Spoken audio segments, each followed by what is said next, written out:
The Gary Henderson Show is brought to you by the Kentucky Office of Highway Safety, Papa John's, Paul Miller Ford Mazda, P-Rats, Shelter Insurance, Specialty Foods Group, and by UK Healthcare.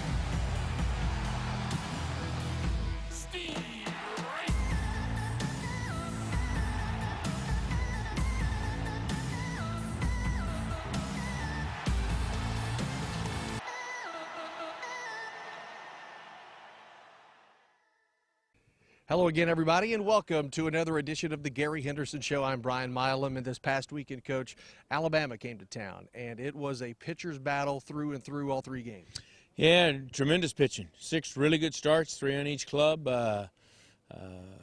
Probably as good as you're going to get in college baseball in week 4 in terms of 6 guys that could really pitch, extended outings for everybody, quality secondary pitches, quality fastballs deep in the count when you really needed them. It was a good weekend for pitching. It was good to see ZB finally get that SEC win. Yeah, it was really good to see that, wasn't it? Yeah, and great to have a Friday night win. Obviously, it gave us a chance to show up to the ballpark on Saturday with a little bit different feel than we had the first 3 weeks, and hopefully that propels him forward a little bit as we move through the season. We get to Saturday, and we see some dramatics that we haven't seen before from Riley Mahan. I asked him, as you'll hear later in the show, it was his first walk-off ever of any kind, and what a time to do it on a grand slam. Well, yeah, that was a great moment for us, you know, and you need those moments as you move through the season for the kids to be confident. We felt like we were going to win in the dugout. It was a great feeling in the dugout, even when Alabama tied it there in the 9th inning. A little bit of dramatics on their part as well, 2-out home run, but for us to be able to come back and get the home run and the win was big. What's it mean? And I know it's great feeling, but to be 8-4, to have the second best start in conference play in program history, that's got to make you feel pretty good. Well, it does. It's a great feeling, and again, I think a big part of that is how the kids feel right now. And we've played fairly well to this point. 4 weekends down, 6 to go. That's right. A lot of baseball in front of us, and we need to stay as focused as we have. Hopefully, maintain our confidence as we go through the season. After this weekend, we'll have 3 of the last 5 at home. And so you feel good about that as well. But playing confident, we need to sustain it. When we come back, we will recap the Alabama series. Cats take 2 out of 3 yet again. That's next on the Gary Henderson Show. At American Campus Communities, our mission is to make your experience at the University of Kentucky a success. The townhomes at Newtown Crossing, 524 and 525 Angliana, Newtown Crossing and Royal Lexington. You're going to love it here.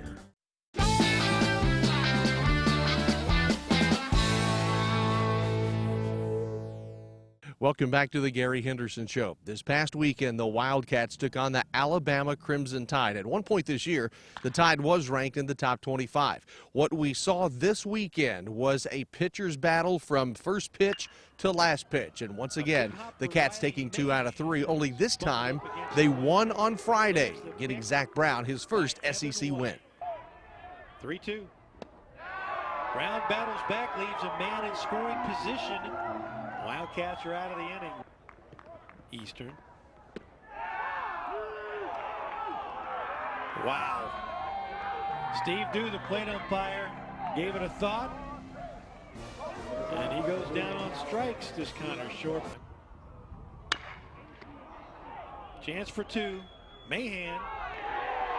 Triggered by the pitcher. Cole Cottom to lead things off for the Wildcats. And the second base hit of the night for Kentucky. The line shot into right field.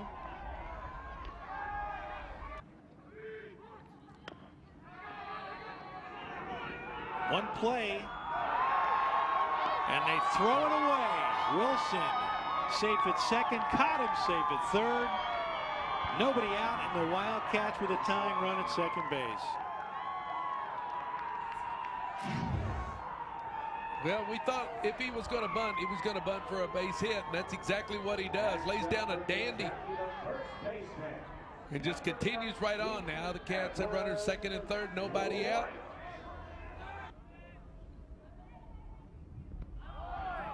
First base open. White has first base all to himself, and An easy run for Cole Cottom. He swung at an absolutely terrible pitch, Doug, but it worked out. Yeah, it was so bad that it wasn't even catchable by the catcher. The ball hits out in front of the plate. White is fooled, gets away from the catcher, and a tremendous break for Kentucky.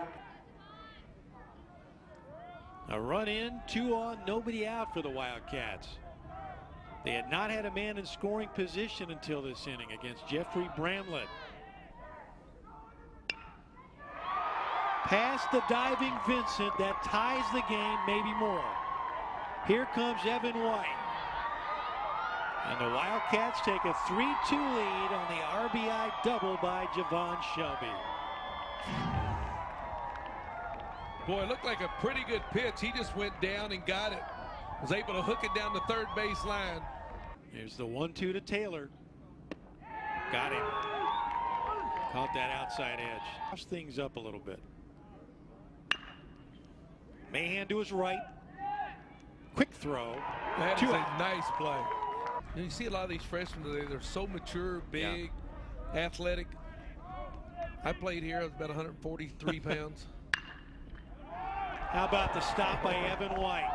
Strecker covers, and we've bragged on his defense all night long, and this is why. Saved a double. I mean, fully stretched out on this ball, which was hit hard. It's got double or triple all the way written on it. So here's the 2-2 from Sean Jelly.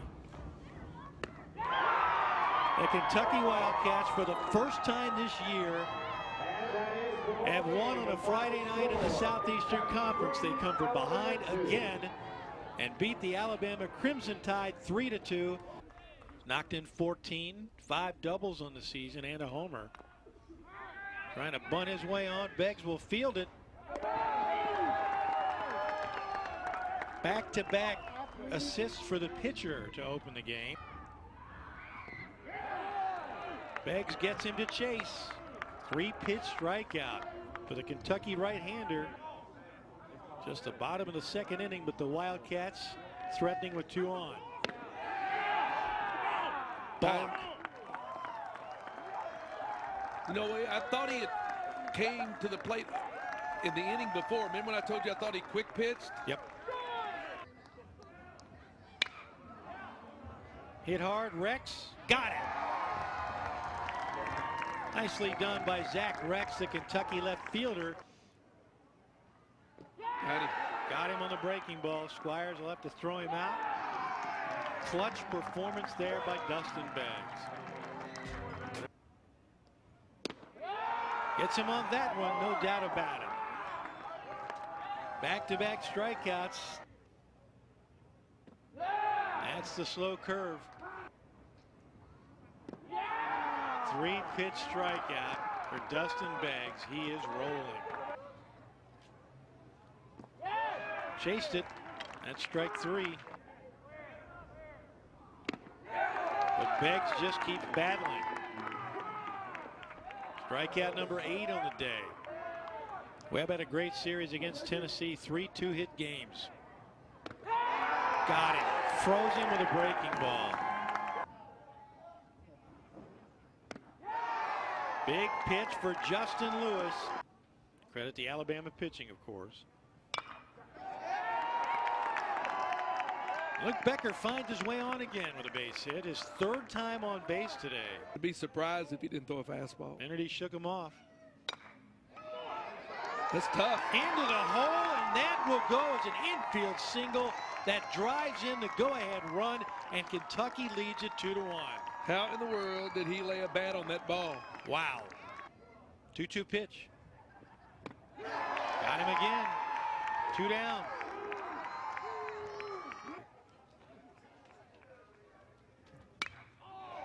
That is high and that is deep. That is trouble.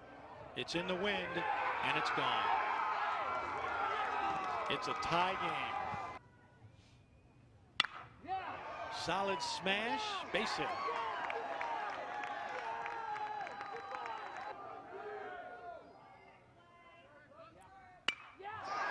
Hammered to left. Hunter Webb comes up throwing. They're going to hold Javon Shelby. Lefty-lefty matchup. High and deep. Slimy. Go back, look up. Good night. A grand slam for the Kentucky shortstop. We've got more UK baseball right after the break. Stay with Kentucky us. 6, Alabama 2.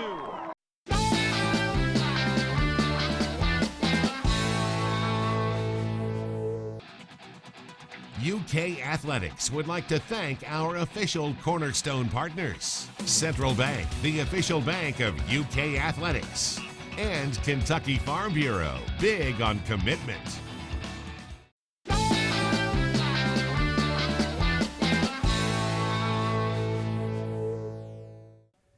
Thank you for staying with us this weekend on the Gary Henderson Show. One guy who has really done some special things in his short time in Kentucky is Riley Mahan. This past weekend, he hit the walk-off grand slam that you saw in the highlights. Against Florida, he hit the game-tying home run in extra innings, which led to a UK win. But Mahan's ability to hit the home run, especially the odd home run, came last year. This is what I'm talking about. Dives and he can't get it. This is going to allow Mahan to move to second. He's on his way to third. Mahan is coming to the plate. Here's the throw. He is safe. My goodness. What a change of events in rapid fire fashion. Hit it inside the park home run, but not quite on that big a stage. I just went in, came off the bench just trying to be aggressive, put a swing on it, and luckily placed it well enough that it rolled past him and rounded the bases. It was almost like Little League, Yeah. wasn't it? I mean, there's a picture of me rounding third, and I'm turned around looking to the outfield because I couldn't believe what was going on. But, I mean, it was really cool, but it was also one of the strangest baseball plays I've ever been a part of. You've also had a knack recently this year of hitting the home run when you needed it. The Florida home run was certainly special, but then the grand slam this weekend. Yeah, absolutely. Just putting together good at-bats has been the biggest thing for me all year, and seeing pitches and staying on a lot of pitches. Last year, outer half, I struggled to stay on it, but this year, doing a lot better with that. Had you ever had a walk-off before or a walk-off grand slam before? First for both, first walk-off and first grand slam. What did that feel like when you were coming around the bases? When you knew as soon as you hit it, the game was over, but did you know you had a grand slam? I did not. That board out there tends to rob a lot of people with some home runs. So, I mean, once it went over, it was an amazing feeling, and rounding third, seeing all my teammates waiting was pretty cool. That home run against LSU last year was Riley's first in his career, and you may never see another home run like that hit in your lifetime. When we come back, it is our retro baseball tip of the week, and you'll hear from Keith Vorhoff and current UK baseball assistant Michael Thomas. That's next on the Gary Henderson Show. Get the best seat in the house by downloading the official UK Game Day app. The app gives you exclusive access to watch pregame and postgame events live, and it provides access to starting lineups. Download it today by searching Kentucky Game Day on your App Store or Google Play.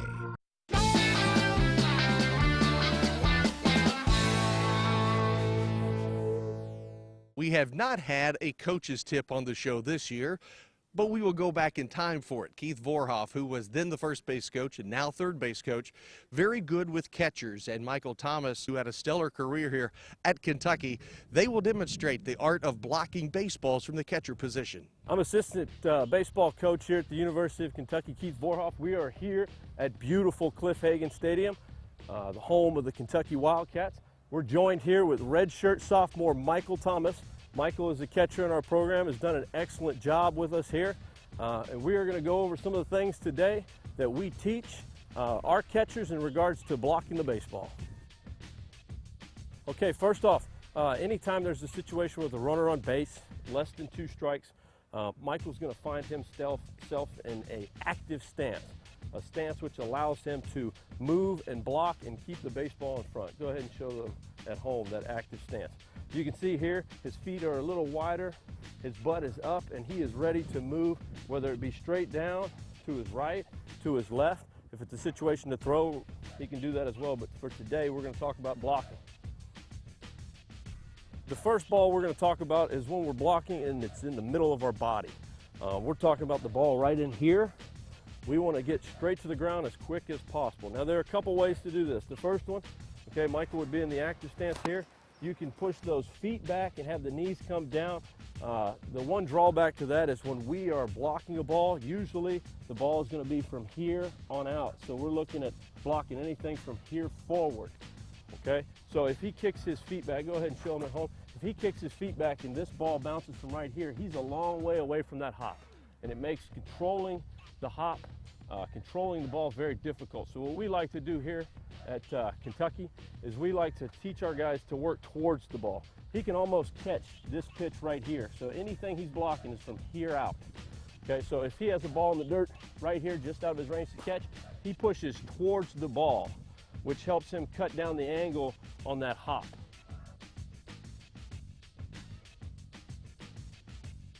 So now, if it takes a little bit of bounce here, he's still going to be able to control that ball.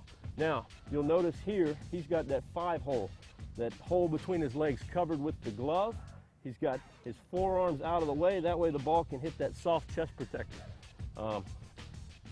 From a safety standpoint, we don't want him getting hit here too much, but also from a purposeful standpoint, from a technique standpoint, if the ball hits your forearm, we don't know where that ball is going to bounce. So we want it to hit him in this area right here. So this is the spot that we want to have inviting to the baseball, because it's going to allow him to control that rebound. Most catchers, when they block to their right, that is their dominant side. And the reason being is most of these guys are used to working off of their left leg. Their left leg, more times than not, in their stance is a position of strength, because a lot of times when they go for extension on a pitch, they'll go off of that left leg because it's their arm side. Very rarely do guys work off of their right leg. So it's easier to block to their right because they're used to leading or working off of that foot. So when we talk about going to the right, that's usually the majority of catchers out there strong side. Okay, so when we have to move laterally to our right, whether it's small or big, what we're going to do here is he's going to actually lead with his opposite leg. So this left leg is working to the ground first. Once that hits the ground, he's going to pivot off of that leg and square up into a position to block. How much you move obviously is determined by the ball and where the ball is going.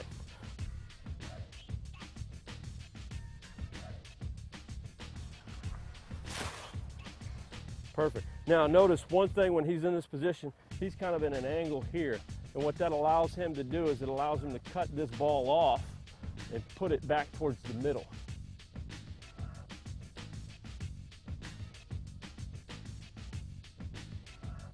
So we're going to show Michael in kind of slow motion here what it looks like when we go to our left. Notice that right leg, the opposite leg, is what leads him to move in the left direction. Okay, and then he's going to pivot off of that right leg. He's going to square up just like he did when he went to his right. Michael Thomas did a fantastic job demonstrating those blocks here. You should come on out to Cliff Hagan Stadium this weekend, possibly see Michael and the other guys out here, and we look forward to having you out here down the road. So there is your retro baseball tip of the week. When we come back, we will put a bow on the Gary Henderson Show. Stay with us.